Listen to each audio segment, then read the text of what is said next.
repórter Caliel Dornelles. Pitaco do Gufo.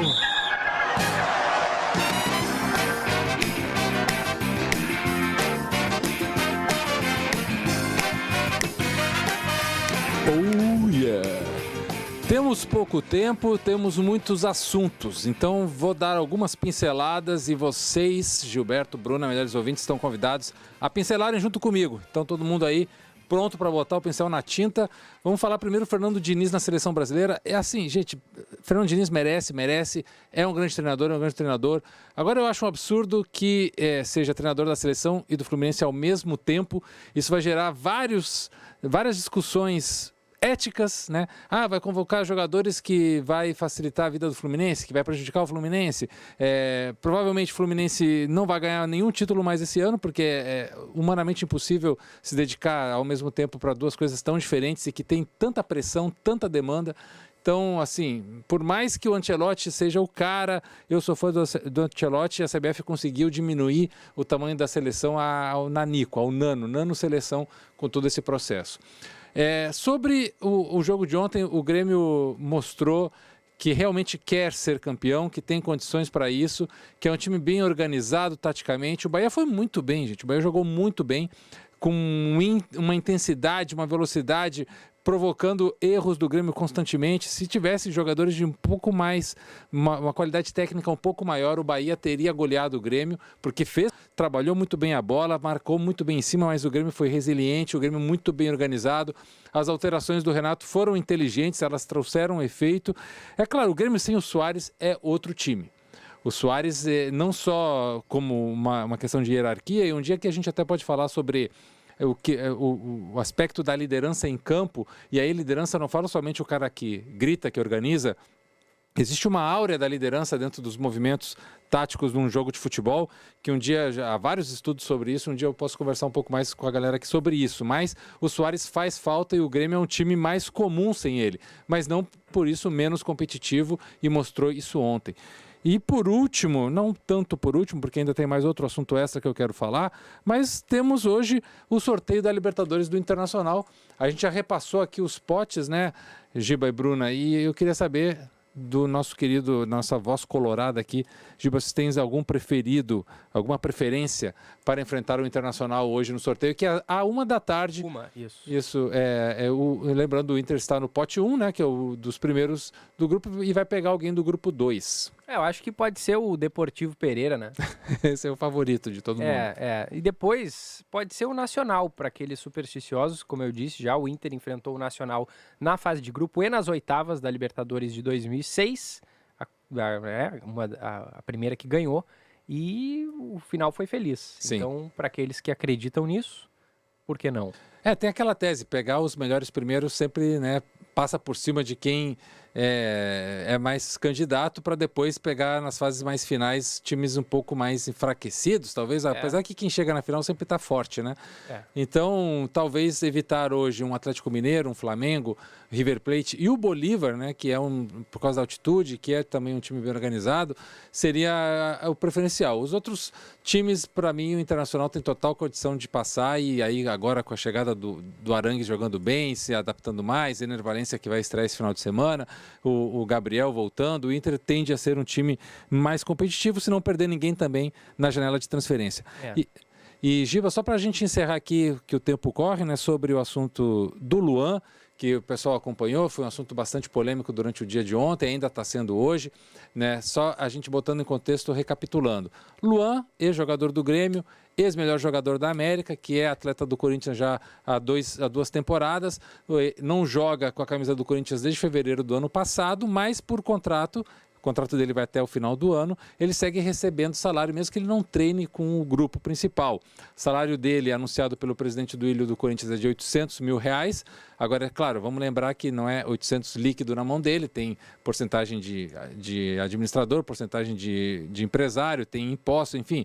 Mas digamos que ele receba aí R$500 mil líquidos na mão, que é um salário, né, de milionário, salário desses raros no futebol brasileiro, e que, para alguém que não joga, claro, é um custo muito alto para o clube.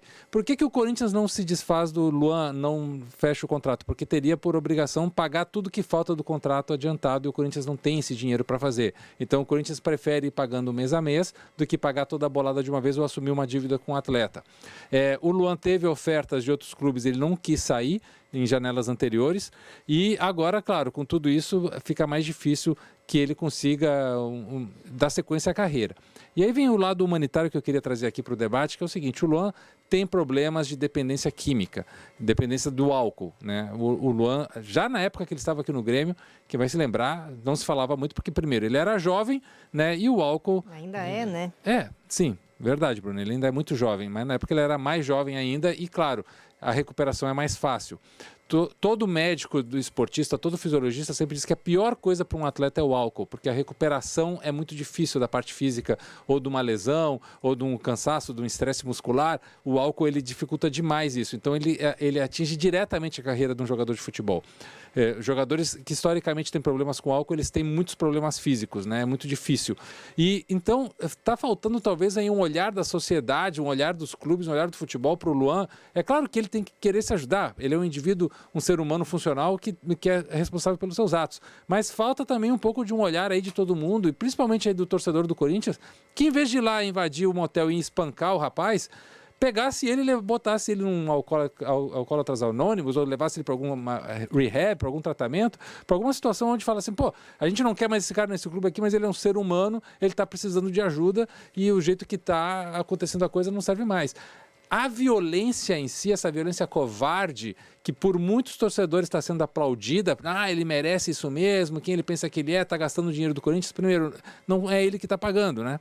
Não é ele que está tirando dinheiro do Corinthians, é quem assinou o contrato. Então vai lá e faz isso, se é para fazer, cobra do presidente.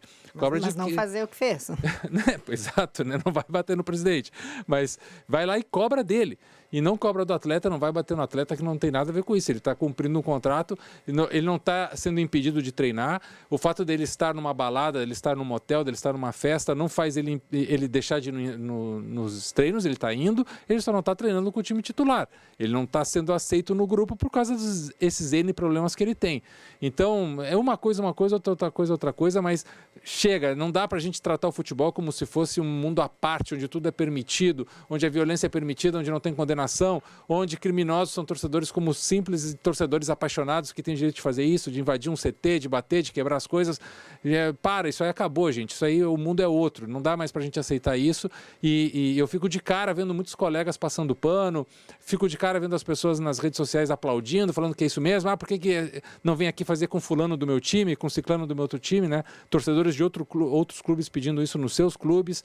É um absurdo. Eu vou sempre condenar isso, e mesmo que eu ache que o Luan seja responsável pelos seus atos, ele precisa de ajuda. Então, se ele tiver amigos, se ele tiver pessoas que se importem com ele, que vão lá e socorram, estendam um braço e ajudem esse ser humano, por mais que ele não jogue mais futebol, mas ele precisa de ajuda. Ao que se sabe, foi o motorista de aplicativo das meninas que estavam com o Luan no motel que dedurou, né? Sim, ele estava numa festa com outros 4 amigos e mais não sei quantas meninas contratadas para participar do evento, e o aplicativo que estava levando elas estavam comentando que iam para uma festa com ele, deviam estar falando o nome dele várias vezes ali, e o motorista torcedor e participante da Gaviões da Fiel, que é a torcida organizada fez o X9, né? E aí chegou lá o grupo invadiu o motel de uma forma violenta, tirou ele do quarto, espancou ele postou foto ele sangrando, machucado, né, claro. E depois os rapazes foram num bar lá e tiraram fotos se exibindo como grandes heróis, aplaudidos, né, pela claque de palhaços que acha isso um ato corajoso, um ato, agora sim, sabe o que é jogar no Corinthians. Criminosos. E sem receio, né? Se expuseram. Sim, exato. Achando que estavam fazendo algo certo, Bruno. Então são criminosos que estão lá com as suas fotos para serem identificados pela polícia e que merecem sim a repressão policial nesse caso, porque o que eles cometeram é crime e não pode ser repetido. A boa notícia do dia.